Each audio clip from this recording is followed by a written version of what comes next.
Hi, I'm Bobbi Herzberg of the Mercatus Center at George Mason University, and I'm joined here by my colleagues. Hi, I'm Jamie Lemke, also of the Mercatus Center at George Mason University. Paul Alecica, George Mason University, Mercatus Center, the Hayek Program. Well, welcome. Today, the three of us would like to discuss with you some of the important reasons to study the Bloomington School and the work of Elinor and Vincent Ostrom. And so I'd like to get your impressions. Paul, why do you think a student would be interested in studying the Bloomington School and the work of the Ostroms? Well, Bobbi, I think that we are fully justified in being interested in studying the Bloomington School and the work of the Ostroms, given their contributions to the way we understand both the theory and the practice of public administration and public governance these days. The importance of their work has been recognized at the highest possible level. Let's keep in mind that Elinor Ostrom has received the Nobel Prize in Economics, and Vincent Ostrom has received the highest possible award in the field of public administration, John Gause Award, for a lifetime contribution to the study of public administration. So, given the impact of this work, given the fact that their work has changed in important ways the way we understand public governance, public administration, even in a sense political science, I think that we are fully justified in exploring their work and getting a better sense of what is going on in this research program. Jamie, what do you think the important reasons to study the Bloomington School might be? Yeah, for me, it's really all about the importance of the questions that they're asking. So economics is in large part about trying to understand these big picture social questions about what makes the difference between peace and prosperity and violence and poverty.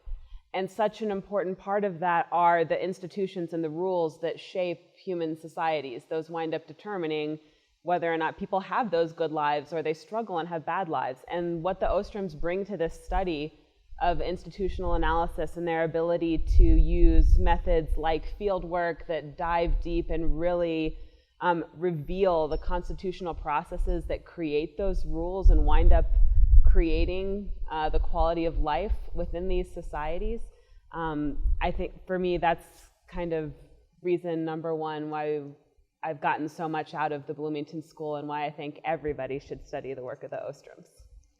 I agree. I worked with the Ostroms for a number of years as their colleague, and for me they were truly inspiring in the way that they persevered through very difficult questions. Rather than trying to simplify the activities, they instead looked to finding new methods and multiple methods that they could apply to it.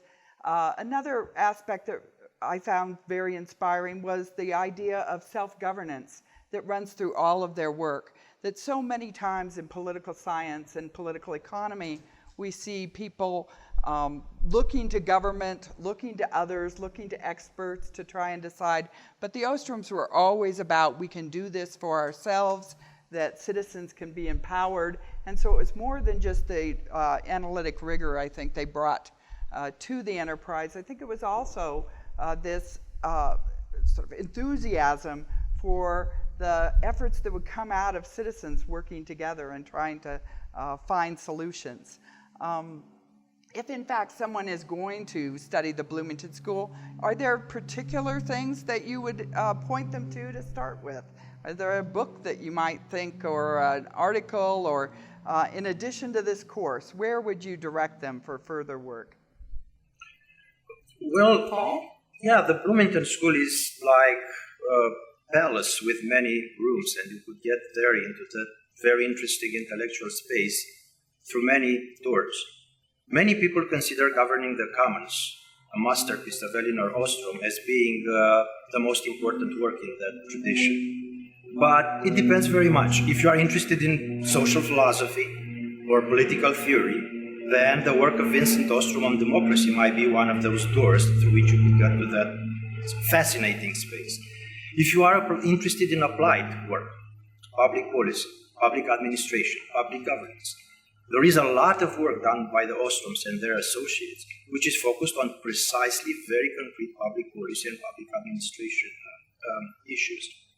So all in all, I think that when we are talking about the Bloomington School, we are talking about an entire research program, an entire vision that has many facets and aspects. And I think that a lot of researchers, interdisciplinary researchers coming from many backgrounds, could get into this space and engage this space from their own perspective.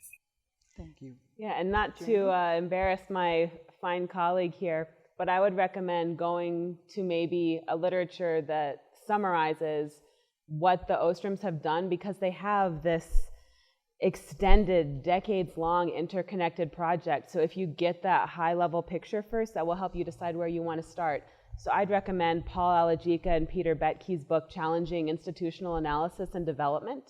And I would also recommend an excellent intellectual biography of Elinor Ostrom that's recently been written by Vlad Tarko. And both of these give this, just this wonderful big picture that will help you figure out where you want to begin with this really robust research program. Well, thank you. Those are great suggestions, and I hope you'll take this journey with us as we pursue through all of the facets of the Bloomington School.